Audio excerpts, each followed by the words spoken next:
Welcome to That's Good Sports. If you thought football was over, you're wrong. I'm Brandon. How the hell am I supposed to pick an Alliance of American Football team to root for Perna? That's right, the NFL is over, but this weekend the Alliance of American Football League kicks off. There are 8 teams from 8 cities that Will Keys and I learned about in order to help you pick a team to root for. If you live in the city where there is an AAF team, then the choice is probably pretty easy. But because of the NFL, I know there are at least 32 cities in this country, which means a lot of us are looking at the AAF like, who the hell do I root for and why? That's why you come here. Answers to life's most important questions. That's Good Sports.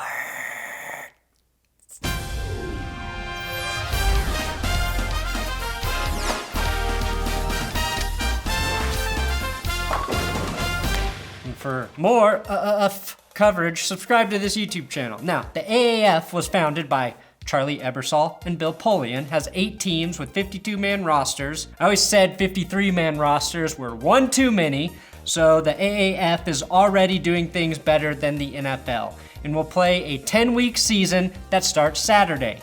Also, you can download the AAF app and stream all of the games.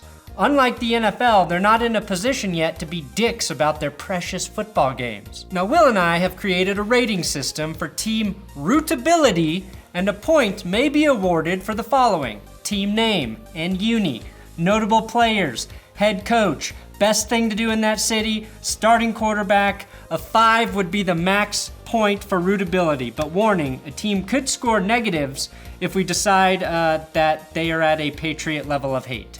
Team 1, Salt Lake City Stallions, the most northern team in the 2 divisions, which are Eastern and Western. Stallions is a strong name, not just because it's close to Broncos, but it's got that nice S alliteration, like Silly String or Salty Struthers.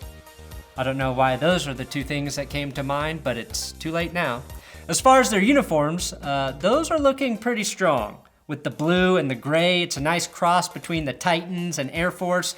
Plus, the mane on the side of the helmet is fantastic. Notable players: running back Matt Asiata, who had 2 3-touchdown games for the Vikings in 2014. Tight end Austin Traylor, who probably should have kept his spot on the Denver Broncos roster this season. Defensive tackle Silver Cilia. The Salt Lake Stallions have the most former Broncos on the roster and are closest in proximity to Denver. Their strength is probably at corner, where they have former Dolphins corner Will Davis, former Eagles corner CJ Smith, and former Chargers corner Steve Williams. The Stallions head coach is Dennis Erickson, who most notably coached the University of Miami, as well as the Seahawks and the 49ers in the NFL. Overall, that's about at an 83. Best thing to do in Salt Lake City? Nothing. Can't really drink, can't smoke weed, and you can't have sex unless it's with one of your 5 wives, which is just a 1 bicycle helmet out of 10. Their starting quarterback is Josh Woodrum, who they took with the 8th pick in the draft, which means he was the 8th QB taken overall. And Woodrum is a very manly name. It's like iron whiskey. So final rootability score for the Stallions, 3 big hands out of 5. You be the judge. Team 2, Arizona Hotshots. Hotshots is a pretty cocky name for a football team. I get it, it's hot as hell in Arizona, and there are a lot of bars, so maybe Hotshots has another meaning, but I'm not sold on it.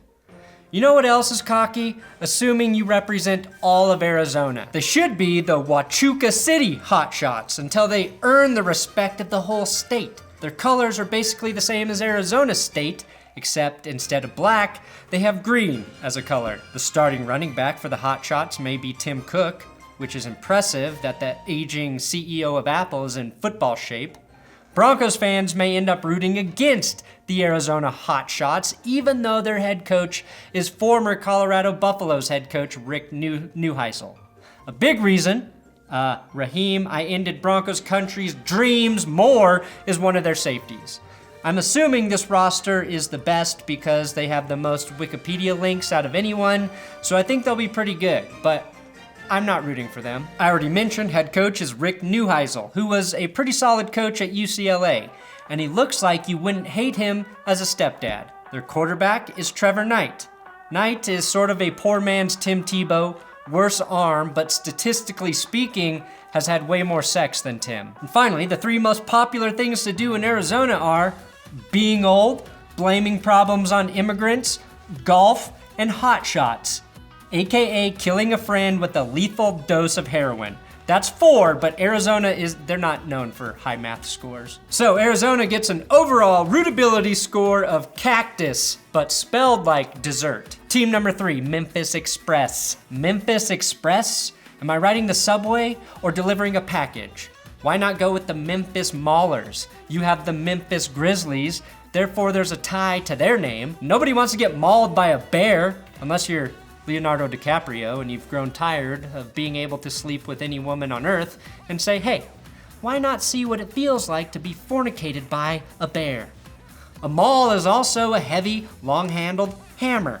Could have been a cool logo, compatible with my Big Dick Player Award, but you go with Express, as in I have to pay to drive on the Express tollway, and then use an airplane for your logo?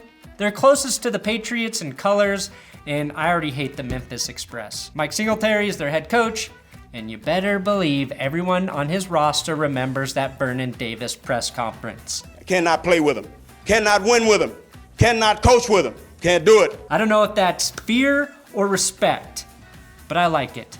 Maybe they're afraid of how much they respect him. I'll just say right up front that I don't know the difference between Memphis and Nashville. I think one of them is the Music City and the other one is the Bachelorette party capital of the world. Christian Hackenberg is their projected starting quarterback. They also have Zach Mettenberger, who I thought for like a month would be a really good NFL quarterback. So overall, Memphis gets a rootability score of Blake Shelton and half of a Garth Brooks. Team 4, Birmingham Iron. Their uniforms look like the Raiders, already minus 1 million points. Their head coach is Tim Lewis, who played as a corner in the NFL for 3 years with the Packers, and then was building an impressive resume as a defensive backs coach, had a few defensive coordinator jobs, and then was ruined by the 49ers when he tried to be a defensive backs coach under Jim Tomsula. The Birmingham Iron may be the best team or the worst team because they have running back Trent Richardson on the roster, all 229 sweet pounds of him. I think I know the fewest amount of players on their roster, but I will be pulling for tight end Busta Anderson, spelled like Busta Rhymes.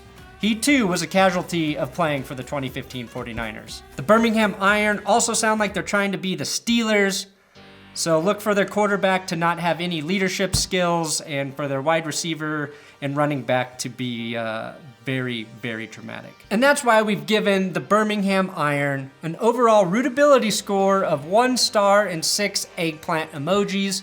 Could have been 8 taco emojis, but they were too stupid to call themselves the Birmingham Iron Thrones. Team 5, Atlanta Legends. The ATL really missed a great opportunity for a badass name. Atlanta Legends? You already have the Hawks and the Falcons. Why not pick a superior bird to assert your dominance? You might be thinking eagle. Incorrect. You go with the most dominant bird of all time, the Atlanta Pterodactyls. Not only is that intimidating, it also pays homage to the South with a flying reptile. Phil Simms' other son, Matt Simms, is a quarterback on the Atlanta Legends roster. That immediately docks them 12 points. Chris Simms is the only Simms I support, and that includes the shitty video game, which leaves Atlanta with an overall score of 3 Mario coins. Team 6, you've got the Orlando Apollos. The Orlando Apollos is the coolest name out of the 8. Not only the name of a god, but a really nice theater too, and father of Creed. Just like Creed is the father of Nickelback. Blue and orange uniforms are nice, but they look a touch generic. A notable player is linebacker Azim Victor. He was a pretty damn good linebacker at Washington, drafted by the Raiders, and then was cut by John Gruden, which probably means he's fucking awesome. Now, Akeem Hunt is a running back. No, not the kicky guy. Akeem Hunt. Also, Will Hill at safety, points for rhyming. Head coach is Steve Spurrier, the old ball coach, former Heisman winner, coached the Gators, the Gamecocks, and the Redskin Potatoes for one sad, very sad year. Fortunately for Spurrier, whoever they play at quarterback is an upgrade over Patrick Ramsey. who was his quarterback in Washington. They're starting Garrett Gilbert, whose name just reminds me of Gilbert Godfrey and Gilbert Grape. I don't know if either of those guys are QB material. The Apollos get an overall rating of Ivan Drago's fist. Team 7, San Diego Fleet. Fleet is a pretty strong name since San Diego is a huge naval city. The only problem is Rex Ryan keeps trying to get a job because he missed the L in the name. Okay uniforms here, nice colors, but I would have preferred white pants over gray pants, and they should have used powder blue like the Chargers. Hell, they should have just been the Chargers. The Fleet do employ former Dallas Cowboys tight end Gavin Escobar. Personally, I never forget men who share names with famous drug lords.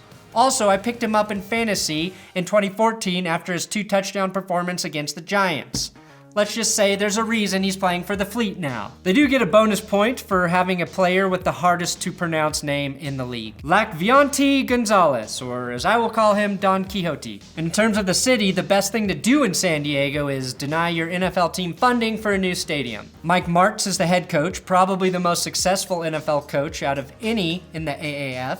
Martz was the OC and the head coach for the greatest show on turf, which leaves San Diego with a final rootability score of 9. Or the same number of kids Phillip Rivers has. It's back, baby. And finally, team number 8, the San Antonio Commanders. Like the Sacramento Kings, the Commanders will become a cruel and ironic name if they're at the bottom of the standings. Risky, but ambitious. A little too much red in their uniform, but their logo is the Alamo, which is objectively cool as fuck. The Commanders have a pretty athletic roster. Former Houston QB Greg Ward at wideout, along with DeMarcus Ayers and Zach Sanchez in the secondary, who never really panned out for Carolina, but was fun to watch at Oklahoma. And a couple of former Broncos and LSU wide receiver that they shouldn't have cut, John Diarse, and defensive back Orion Stewart. Now, I don't really know anything about head coach Mike Riley, other than he coached at Nebraska and was like 7-3 in bowl games. But he will always be living in the shadow of Greg Popovich until he wins at least 5 San Antonio championships. I don't even know what a championship is called in the AAF.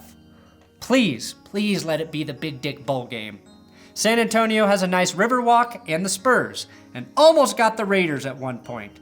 Thus ends my knowledge of San Antonio. Their starting quarterback will be Dustin Vaughn, who's bounced around practice squads for a few years in the NFL. They also have Logan Woodside, whose name insinuates he can at the very least hit the broadside of a barn, which gives San Antonio a final rootability score of Kawhi Leonard's laugh. And there you have it, a foolproof guide to learning about the Alliance of American Football, the AAF, or the As Fuck Football League, as millennials are already dubbing it.